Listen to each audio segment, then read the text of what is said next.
because it was not televised. I don't think the meeting was televised. And I wanted to highlight some things. One is I do thank MSD for working creatively. This has been, and Health Commissioner Kester, this has been going on for 15 years. However, it does take care of the private side of things. But when we still haven't gotten down to what is it going to cost, and one of the things I'm big on is affordability. We're putting a lot of money in affordable housing, but if you run somebody out their house because it's unaffordable, that also falls on making sure it's affordable. And there were some assumptions that people can't afford it. It went from $20,000 that it's going to cost them to $30,000 to $40,000, $50,000, $60,000 to tap in. And then these are new ratepayers. So these aren't, MSD will get new ratepayers who are currently don't have to pay into the system right now because they're not part of the system. So I was asking if we could create something like a TIF, like we do with TIF districts, where we're not taking ratepayers from other places. We're taking the new ratepayers that's getting ready to come into the system. And how can they TIF those dollars, for lack of a better word, to be able to help pay to create something for senior citizens in those areas who are on fixed income? I'm not trying to run them out of Madeira, because now they can no longer afford to be there.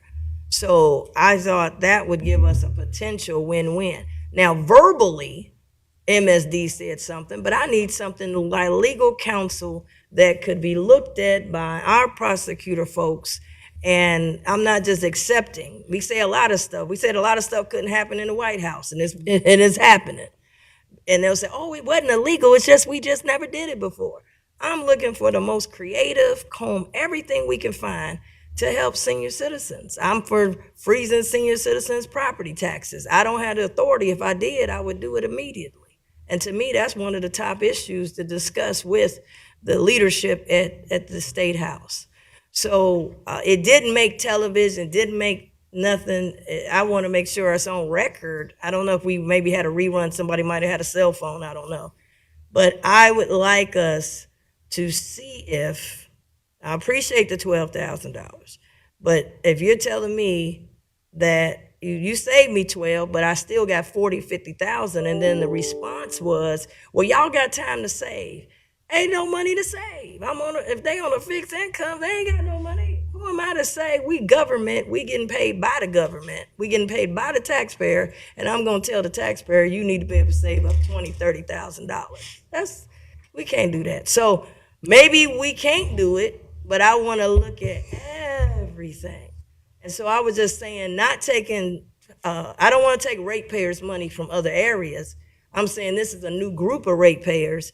Is there anything we could put together that could help maybe the seniors that are on the fixed income? You know, if it was something that we could have. And I asked in my meeting with Mr. Aludo, and he said that y'all might be able to look at some other things, and you looked at it years ago. Not this, what I just said, but you looked at some stuff, but it's been years ago, and I'm just saying, can we even take a look at it and then get a written legal opinion? Yeah, Commissioner, MSD did respond, I know, to your comment during the hearing, and we talked afterwards that we will get something submitted in writing in response in terms of I want the research that we legal, yes. And I want the prosecutor's office to look at it and see if it's legal, not just what MSD tells me.